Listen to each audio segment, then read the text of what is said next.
Hello student, আজকের এই ভিডিওতে আমরা বেসিক্যালি সুইচ কেসের একটা অনবদ্য ইউটিলিটি দেখব। কিরকম না, তোমাদেরকে আগে বরঞ্চ অ্যাপ্লিকেশনটা সম্বন্ধে একটুখানি ওয়াকিবহাল করিয়ে দিই। দ্যাট মিনস আমরা যে কোনো ধরো একটা ডেট নিলাম, যেরকম এখানে ধরো আজকের ডেট 11th, পার্টিকুলারলি যে মাস এবং যে ইয়ার দেওয়া আছে সেটাকে তিনটে ভ্যারিয়েবলের মধ্যে স্টোর করব। একটার নাম দিয়েছি বি, একটার নাম দিয়েছি এম, একটার নাম দিয়েছি ওয়াই।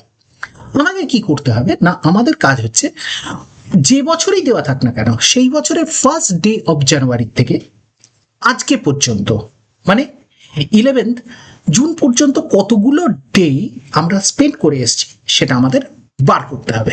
তাহলে এটা যে কোনো ডেটই দেওয়া থাকতে পারে, সেই বছরের ফার্স্ট ডে অফ জানুয়ারি থেকে ক্যালকুলেটটা করতে হবে। ভেবে দেখো, প্রথম কথা আমরা ডি বলে একটা টোটাল ডি বা টোটাল ডি মানে টোটাল ডে, তার মধ্যে প্রথমেই আগে এ মাসের যতটুকুন আমরা স্পেন্ড করেছি মানে 11টা দিন সেটা আমরা নিয়ে নেব। ঠিক আছে, বিশেষভাবে 11-1 কারণ আজকের দিন কমপ্লিট হয়নি, সুতরাং 10টা দিন এর মধ্যে স্টোর করে নিলাম। হলো, এবার আমাদের ভেবে দেখো আমাদেরকে কি করতে হবে বলতো, ব্যাক ট্র্যাকিং করতে হবে। ব্যাক ট্র্যাকিং মিনস আমাদের মান্থ অনুসারে মান্থ যেটা দেওয়া থাকবে সেটা তো 11টা দিন আমরা অলরেডি ইউজ করে ফেলেছি, তার মানে তার প্রিভিয়াস মান্থ থেকে টোটাল ক্যালকুলেট করে জানুয়ারি পর্যন্ত যেতে হবে। তার মানে 5 ক্যালকুলেট করব, 4 ক্যালকুলেট করব, 3 ক্যালকুলেট করব, 2 ক্যালকুলেট করব, 1 ক্যালকুলেট করব। আচ্ছা, সিম্পল কথায় যদি দেখি তাহলে মে হচ্ছে আমার 5, ঠিক আছে, এটা ছিল এপ্রিল, এটা ছিল মার্চ, এটা ছিল ফেব্রুয়ারি, আর এটা ছিল জানুয়ারি। দেখো এই কটা মাস আমরা যদি পরপর ডেগুলো কাউন্ট করে যোগ করি তাহলে আমাদের যে পার্টিকুলার মের পর জুনের 11টা দিন সেটা তো অলরেডি অ্যাডেড। তার থেকে 1 মাইনাস কেন করেছি, কারণ কারেন্ট ডেটা টোটাল স্পেন্ড হয়নি। তাহলে বাকি যে মাসগুলো আছে সেই মাস অনুসারে যদি আমরা দেখি তাহলে এখানে 31 অ্যাড হবে। নেক্সট হচ্ছে এপ্রিলের জন্য 30 অ্যাড হবে, মার্চের জন্য 31 অ্যাড হবে, ফেব্রুয়ারির জন্য এবছরে যেহেতু লিপ ইয়ার নয় তাহলে 28 অ্যাড হবে, আর জানুয়ারির জন্য 31 অ্যাড হবে। তাহলে এই সামেশনটা যদি টোটাল আমরা কমপ্লিট করি, that means 10 plus 31 plus 30 plus, তাহলে আমরা যে টোটাল নাম্বার অফ ডেজ পাবো সেটাই হচ্ছে 1 জানুয়ারি থেকে আজকে পর্যন্ত কতগুলো দিন গেছে। কিন্তু এই ক্যালকুলেশনটায় প্রথম আগে একটা জিনিস ভেবে দেখো, কোনোদিনই মান্থগুলোর ক্যালকুলেশন ডিসেম্বর থেকে স্টার্ট হবে না। যদি তুমি ধরো 31 ডিসেম্বর যে কোনো বছরই নিয়ে নাও কেন, তো ডিসেম্বরের তো 31টা দিন আমরা এখানে 31 মাইনাস 1 দ্যাট ইজ 30 তো কাউন্ট করে নেবো। তাহলে ডিসেম্বর তো অলরেডি বেরিয়ে যাবে। তার মানে আমাদের কাউন্টিং স্টার্ট করতে হবে কোথায়, নভেম্বর থেকে। আমাদের স্টার্ট করতে হবে নভেম্বর থেকে। আর 2 নম্বর, দেখো এই স্ট্রাকচারটাই তুমি লক্ষ্য করেই দেখবে যে এখানে কিন্তু রিভার্সে আমরা ক্যালকুলেট করবো। কেন রিভার্সে করবো, কারণ সিম্পল বুঝতে পারছো, ওপর দিক থেকে আমাদের এসে জানুয়ারি পর্যন্ত মিট করতে হবে। তাহলে এই দুটো জিনিস ভালো করে ভেবে রাখো যে কেসগুলো আমরা স্টার্ট করব নভেম্বর থেকে এবং সেটা রিভার্স অর্ডারে রাখবো, যেহেতু আমরা রিভার্স অর্ডারে এসেই জানুয়ারি পর্যন্ত ক্যালকুলেশনটা করব। যাই হোক, এইবার আমরা এটার ইমপ্লিমেন্টেশনটা দেখি। প্রথম কথা, আমরা ফার্স্টে 3টে ভ্যারিয়েবলের মধ্যে 3টে ভ্যালু আগে রিড করার চেষ্টা করি। তাহলে চলো, hash include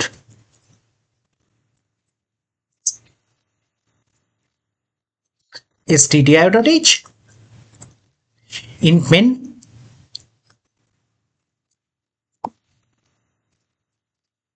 opening press simple. এখানে কি করব না, ইন্টিজার টাইপের 3টে ভ্যারিয়েবল নেব, ডি একটা ভ্যারিয়েবল নেব, এম একটা ভ্যারিয়েবল নেব, ওয়াই একটা ভ্যারিয়েবল নেব। তার মানে বুঝতেই পারছো কিভাবে তাকে ইনপুট দিতে হবে না, DD M M Y Y এই ফরম্যাটে দিতে হবে। তো এই ফরম্যাটিংটাও এখানে আমরা স্ক্যানএফ দিয়ে স্পেসিফাই করে দেবো। কিরকম না, প্রিন্ট করছি এন্টার এনি ডেট। তাহলে প্রথম তোমার কাছ থেকে আমি একটা পার্টিকুলার ডেট চাইবো। এই ডেট ফরম্যাটটা নেব কিভাবে না, যে ফরম্যাটে নেব সেটা হচ্ছে স্ক্যানএফ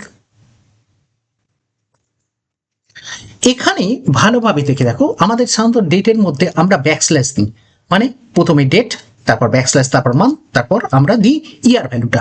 তো সেই ফরম্যাটে যাতে ইউজার দিতে পারে তার জন্য আমরা কি করব না, %d backslash %d backslash %d, তার মানে আমরা এখানে %d ব্যাকস্ল্যাশ %d, তার মানে পরপর পরপর তিনটে ইন্টিজার ভ্যালু নেব, যার মাঝখানে ইউজারকে ব্যাকস্ল্যাশ দিতে হবে। এটা স্ক্যানএফের একটা মজা। দ্যাট মিনস স্ক্যানএফে তুমি যে ফরম্যাটে দেবে সেম ফরম্যাটে ও ইনপুট নেবে, এবং সেক্ষেত্রে ও এসকেপ করে যাবে মাঝখানের ব্যাকস্ল্যাশগুলো। ও তিনটে ইন্টিজার ভ্যালু তিনটে ভ্যারিয়েবলের মধ্যে স্টোর করবে।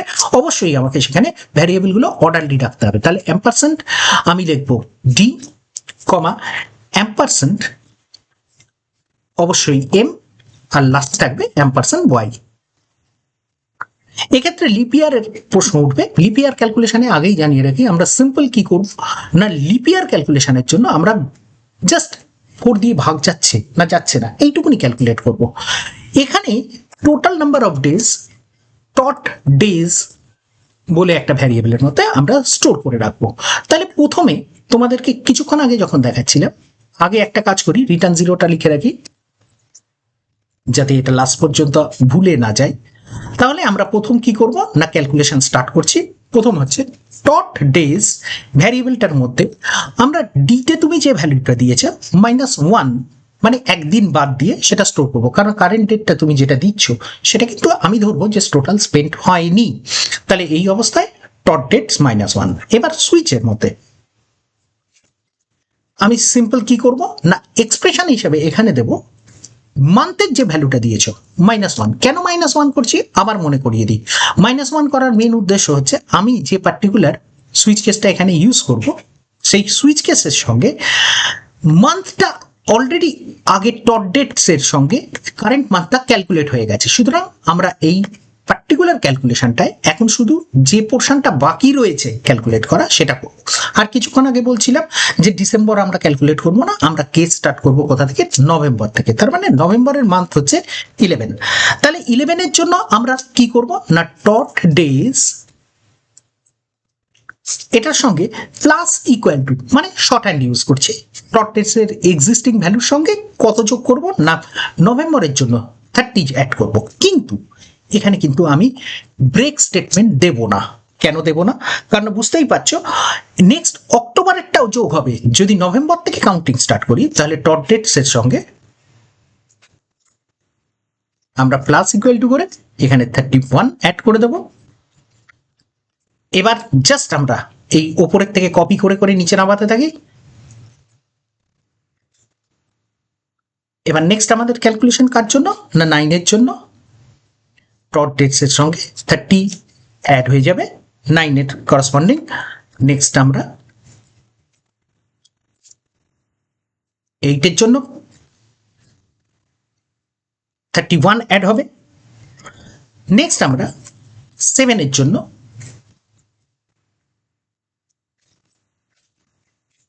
সেক্ষেত্রেও 31ই অ্যাড হয়, কারণ জানো পরপর দুটো মাস আমাদের এই 31 করে আছে। নেক্সট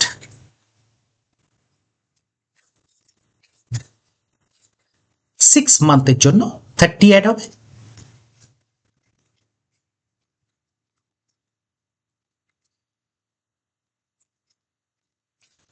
ফাইভের জন্য 31 অ্যাড হবে। 4-এর জন্য 30 অ্যাড হবে, মানে এপ্রিল মাসের জন্য। নেক্সট মার্চ মাস 31-এ হয়, তাহলে 31 অ্যাড করলাম। দেখো কোনো ব্রেক স্টেটমেন্ট, কেন না উপর থেকে যখন আমরা ফ্লোটাকে নিয়ে যাব তখন পরপর পরপর সবকটা ডেটই আমাকে করসপন্ডিং অ্যাড করে যেতে হবে। আমি আরেকবার না হয় স্কেচ করে বুঝিয়ে দেবো, কিন্তু এখানে 2-এর কেসটাতে একটুখানি দেখে নিতে হবে। সেটা হচ্ছে এখানে টার্নারি অপারেটর বলে একটা জিনিস ইউজ করবো আমি। টার্নারি অপারেটর কি, question mark colon. If else এর এটা একদম সিমিলার টাইপ জিনিস, কিন্তু একটু ডিফারেন্স তো আছেই। সেটা আগে বুঝিয়ে দিই, তারপর দেখিয়ে দিচ্ছি। টার্নারি অপারেটর অ্যাকচুয়ালি অপারেটরের ক্যাটাগরি অনুসারে 3টে অপারেন্ড নিয়ে কাজ করে। কোশ্চেন মার্ক আর কোলন থাকে, এদের দুটো অপারেটর। এখানে অপারেন্ড 1, অপারেন্ড 2 আর অপারেন্ড 3, এই যে তিনটে নিয়ে কাজ করে তার জন্য এর নাম টার্নারি অপারেটর। কিরকম না, ধরো একটা if some condition is there, some condition দেওয়া আছে, এবার আমার কাজ হচ্ছে ইফের মধ্যে এই একটা স্টেটমেন্ট আছে, এর একটা এলস পার্ট আছে, সেখানে আর একটা স্টেটমেন্ট আছে, স্টেটমেন্ট 2। এটাকে টার্নারি অপারেটরে কি করতে পারি না, প্রথম কথা সাম কন্ডিশনটাকে প্রথমে লিখবো, মানে এটাই হচ্ছে অপারেন্ড 1।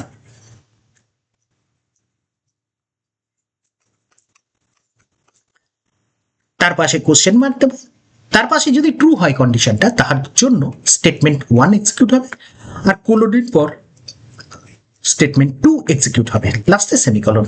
তার মানে এটা ইফেলস এর মতনই, একদম সিমিলার স্ট্রাকচার, শুধু চেঞ্জ কোথায় না এটা সিঙ্গেল লাইন স্টেটমেন্ট। এবং একটা কথা মনে রাখবে, ইফ কিংবা এলস এর মধ্যে ওপেনিং ক্লোজিং ব্রেস দিয়ে তুমি মাল্টিপল স্টেটমেন্ট লিখতেই পারো, কিন্তু মনে রাখো এই পার্টিকুলার যদি টার্নারি অপারেটর ইউজ করো বা কন্ডিশনাল অপারেটর ইউজ করো, সেক্ষেত্রে একটাই মাত্র statement allowed if or else পার্টের জন্য, মানে এখানে একটা স্টেটমেন্ট থাকবে, এখানেও একটা স্টেটমেন্ট থাকবে, একের বেশি তুমি লিখতে পারবে না। এখানে আর একটাও ডিফারেন্স আছে, সেটা হচ্ছে ইফ এলস এর মধ্যে এলস পার্টটা অপশনাল, এই পার্টটা কি অপশনাল, কিন্তু মনে রাখবে টার্নারিতে কিন্তু তা নয়, এলস পার্ট না দিলে চলবে না। সুতরাং টার্নারির ক্ষেত্রে ইফও যেরকম থাকতে হবে, এলসও সেরকম থাকতে হবে, কোনোটা না থাকলে চলবে না। তো আমরা এই যে পার্টিকুলার এই মান্থ ক্যালকুলেশনে ফেব্রুয়ারির যে স্ট্র্যাটেজিটা, ওটাকে আমরা ইফেলস দিয়ে বরঞ্চ টার্নারি অপারেটরের থ্রু দিয়ে কাজ করি। কিরকম না, ডট ডেটস, ডট ডেজ এর সঙ্গে যোগ হবে, তো প্লাস ইকুয়াল টু তো দিতেই হবে না, প্লাস ইকুয়াল টু না দিলে তো হবে না, কারণ এক্সিস্টিং ভ্যালুর সঙ্গে যোগ করতে হবে। এবার আমরা কি করব, ইয়ারটাকে মডিউলার ডিভিশন করে নেব 4 দিয়ে। আমি বলেছিলাম সিম্পলিসিটির জন্য আমি বেশি ক্যালকুলেশন করছি না, শুধু 4 দিয়ে ওটা কি হচ্ছে দেখি। কিন্তু দেখো এইবার মজা হচ্ছে, আমি এখানে কোশ্চেন মার্ক ডাইরেক্ট দিয়ে দিলাম, পাশে কন্ডিশনে কোনো কিছু লিখছি না। তার মানে বোঝাতে চাইছি 4 দিয়ে ডিভাইড করার পর যদি নন জিরো ভ্যালু আসে তাহলে ট্রু, যদি জিরো আসে তাহলে ফলস। তার মানে নন জিরো কখন আসবে, যখন ওটা 4 দিয়ে ভাগ যাবে না, তাহলে সেক্ষেত্রে কত যোগ হবে 28। 4 দিয়ে যখন ভাগ না যায় তখন কি হয় 28 অ্যাড হয়। আর কোলনের পাশে দিয়ে দিলাম 29, দ্যাট মিনস যদি 4 দিয়ে ভাগ হয় তখন জিরো আসবে আউটপুটে, জিরো মানে কি ফলস। তার মানে কি কোলনের পাশের অংশটা এক্সিকিউট হবে, তার মানে 29 সেক্ষেত্রে অ্যাড হয়ে যাবে। তার মানে সেটা আমরা লিপ ইয়ার হিসেবে কনসিডার করছি। নেক্সট হচ্ছে case 1, total days, total days এখানে প্লাস ইকুয়াল টু, বুঝতেই পারছো এখানে আমরা পার্টিকুলার জানুয়ারি মাসের জন্য 31 অ্যাড করে দেবো। আর কিচ্ছু করার নেই, আমাদের কোড শেষ। তার মানে এখানে নিচে বেরিয়ে এসে আমরা প্রিন্টএফ দিয়ে যদি প্রিন্ট করে দিতে চাই,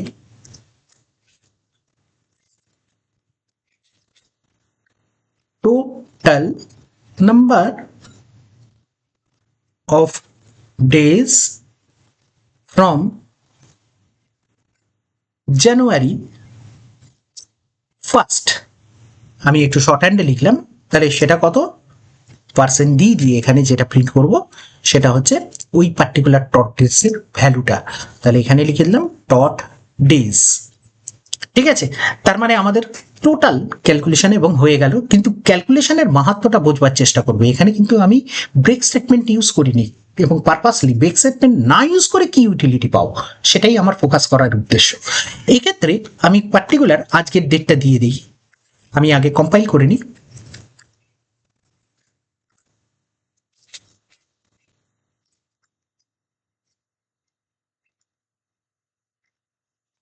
এক্সিকিউট করাই, আজকের ডেট হচ্ছে, দেওয়ার টেকনিকটা ভালো করে দেখো, 11 স্ল্যাশ দিয়ে 6 দিলাম, স্ল্যাশ দিয়ে আমি 2026 লিখলাম। ঠিক আছে, এখানে জিরোটা দেবে না, কারণ প্রিসিডিং জিরো ও যদিও ওটা ইগনোর করবে, স্টিল দেন দেওয়ার দরকার নেই। তাহলে সিম্পল, এখানে দেখো ফার্স্ট ডেট থেকে আজকে হচ্ছে 161 খানা দিন। তুমি যদি সিম্পল একটা ক্যালকুলেশন করো, যেখানে ধরো তুমি এটা 2nd ফেব্রুয়ারি দাও, 2026। তার মানে ক্যালকুলেশনের সহজের জন্য ফেব্রুয়ারি মাসের 2টো দিন, তার মানে একটা দিন কনসিডার করবে, আর জানুয়ারি মাসের টোটাল 31টা দিন, তার মানে মোট 32টা দিন যেন ক্যালকুলেশনের আউটপুটে আসে। দেখে নাও এখানে পার্টিকুলার 32 দেখিয়েছে আউটপুটে। সুতরাং এই পার্টিকুলার প্রোগ্রামটা নিজেরা ভালোভাবে সুইচ কেসকে বোঝার জন্য ইউজ করবে। এবং সঙ্গে বলে রাখি, যদি এটা পারপাসলি তোমাদের মনে হয় তোমাদের সুবিধে হয়েছে বোঝার জন্য, তাহলে বন্ধুদের সঙ্গে শেয়ার করো। আমরা নতুন নতুন প্রোগ্রাম নিয়ে আসবো, সেগুলোতে সাবস্ক্রাইব করো, এবং তাতে আমরা অনলাইনে বিভিন্ন টিউশন প্রোগ্রাম চালাবো, সেগুলোতে যদি মনে করো তাহলে জয়েন করতে পারো। চলো আজকের পর্যন্ত এই পর্যন্তই রাখছি। Next time